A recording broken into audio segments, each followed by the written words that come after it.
नमस्कार, मैं आचार्य अनुपम जोली। मेष राशि वाले लोगों के लिए आगामी सप्ताह अर्थात 17 अगस्त से 23 अगस्त के बीच में ग्रहों का आपके जीवन पे प्रभाव और उसके समाधान की बात करेंगे। सबसे पहले चंद्रमा की करेंगे। सबसे तेज हमारे मन पर असर करने वाला ग्रह, जिसका राशिफल हमें बिल्कुल प्रत्यक्ष अनुभव में भी आता है। तो चंद्रमा का सफर इस हफ्ते कन्या राशि से लेकर धनु राशि तक रहेगा।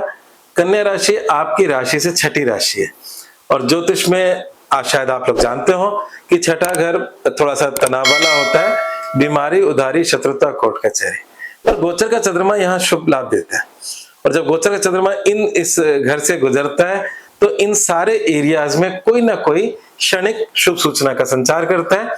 तो हम ये कह सकते हैं कि स्वास्थ्य हो गया बीमारी का मतलब, उधारी का मतलब जो भी तनाव है उधार से संबंधित, तो और शत्रुता जिसमें आपका वर्चस्व बढ़ेगा तभी शत्रुता कम होगी, और कोर्ट कचहरी, अगर कोई डेट वेट है कोर्ट कचहरी की, तो उन सब के लिए सप्ताह की शुरुआत सशक्त महसूस होती है।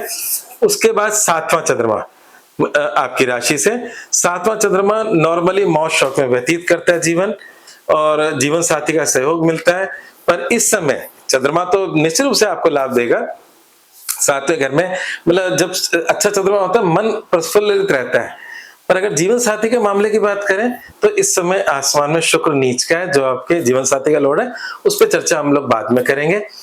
और उसके बाद आठवां चंद्रमा जो है उसकी डेट्स मैं आपको बता देता हूं, जो आपको थोड़ा सा केयरफुल रहने की रहेगी, क्योंकि आठवां चंद्रमा कभी भी अच्छा नहीं होता। जो आपका गोचर है, गोचर का आठवां चंद्रमा सदैव मानसिक चिंताएं, परेशानी, दुविधाएं देता है और कभी कभी हानि भी देता है, धन की भी हो सकती है, चोरी, एक्सीडेंट, इस तरह की सारी बातें देता है। तो हमें प्रिकॉशंस रखने होते हैं, केयरफुल रहना होता है। वो समय कौन सा है? वो समय है 19 अगस्त को छोड़ दें, 20 से लेकर 22 तारीख। तो 20, 21, 22 तारीख को दोपहर 2:49 तक चंद्रमा आपके 8वें घर से गुजरेगा, तो बी केयरफुल।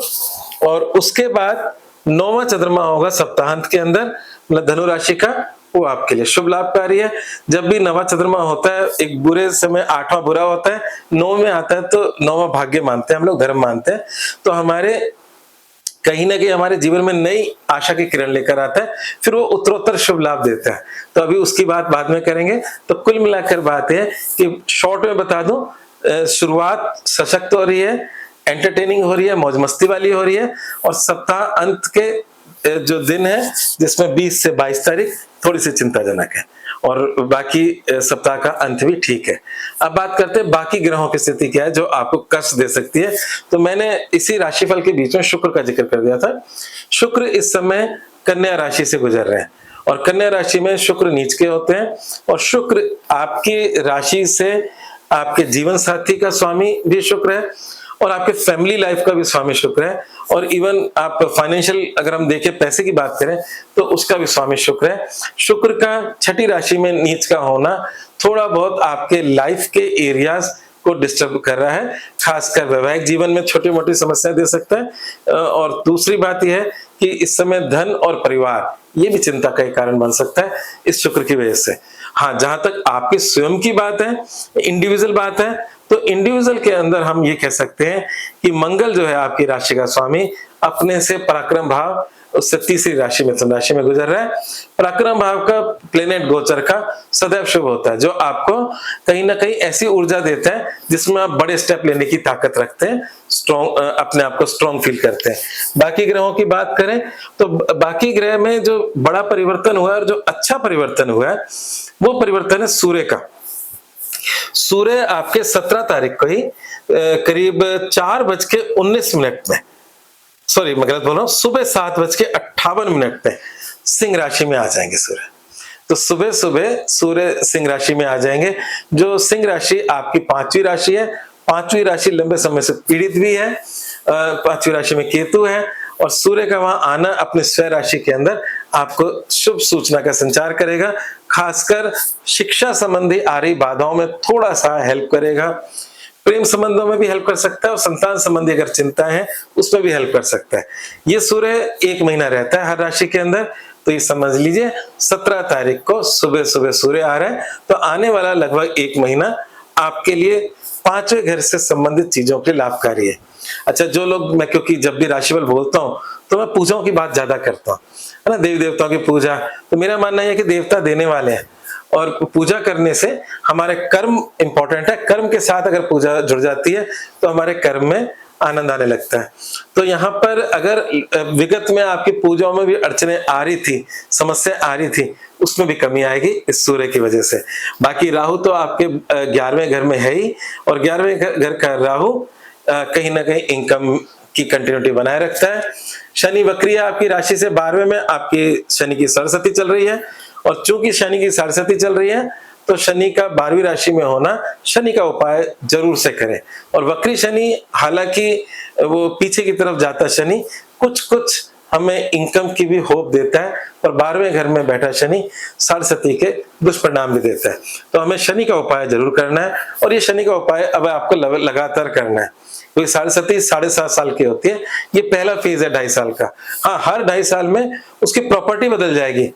मतलब अभी जो 2.5 साल है उसकी प्रॉपर्टी अलग है, अगले 2.5 साल की अलग प्रॉपर्टी होगी, तीसरे 2.5 साल की अलग प्रॉपर्टी होगी, पर तीनों में कुछ ना कुछ कष्ट अवश्य होगा, और वो कष्ट में मानसिक कष्ट ज्यादा होता है। तो हम ऐसा मानते हैं कि इसलिए आने वाले पूरे समय में शनि का कोई ना कोई उपाय करें। आप शनि मंदिर में तेल चढ़ाना तो अपने जीवन का एक हिस्सा बना सकते हो। इसके मंत्र जाप कर सकते हो या पंडित से करवा सकते हो, प्राम प्रीम प्रॉम से शनिश्चराय नमः। तो इस शनि का आप उपाय कर ही लें तो बेहतर रहेगा। अच्छी बात है, बृहस्पति उच्च के हैं, आपके 4th हाउस में है, और 4th हाउस में उच्च के बृहस्पति आपके सुख भाव के अंदर जमीन, मकान, पेरेंटल लाभ, और साथ ही साथ कुछ शुभ मांगलिक खर्चे भी कराने के लिए उत्सुक है। तो ये था आपका पूरे हफ्ते का राशिफल। इस राशिफल में अगर मैं उपायों की बात करें तो यहाँ पर मैंने 3 उपाय सोचे हैं आपके लिए। 3 में से एक मैं बोल चुका हूँ, शनि का उपाय बोल चुका हूँ। शुक्र का उपाय और करना है क्योंकि शुक्र नीच का है।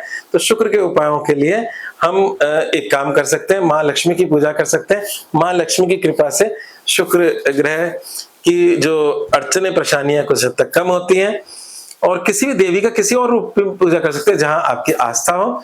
साथ ही साथ कौए जो हैं वो भी शुक्र से कनेक्टेड माने जाते हैं, और ऐसा माना जाता है कि शायद उनकी पुतली, मतलब आंखें 2 होती हैं, पुतली 1 होती है, एट ए टाइम एक दिशा में देख रहे होते हैं।